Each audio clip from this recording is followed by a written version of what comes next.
மீனம்மா அதிகாலையிலும் அந்தி மாலையிலும் உண்ட ஞாபகமே. அம்மம்மா முதல் பார்வையிலே சொன்ன வார்த்தையெல்லாம் ஒரு காவியமே. சின்ன சின்ன ஊடல்களும் சின்ன சின்ன மோதல்களும் மின்னல் போல வந்து வந்து போகும். மோதல் வந்து ஊடல் வந்து முட்டிக்கொண்ட போதும் இங்கு காதல் மட்டும் காயமின்றி வாழும். இது மாதங்கள் நாட்கள் செல்ல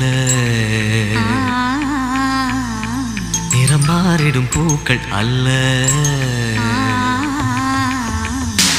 மீனம்மா அதிகாலையிலும் அந்தி மாலையிலும் உண்ட ஞாபகமே.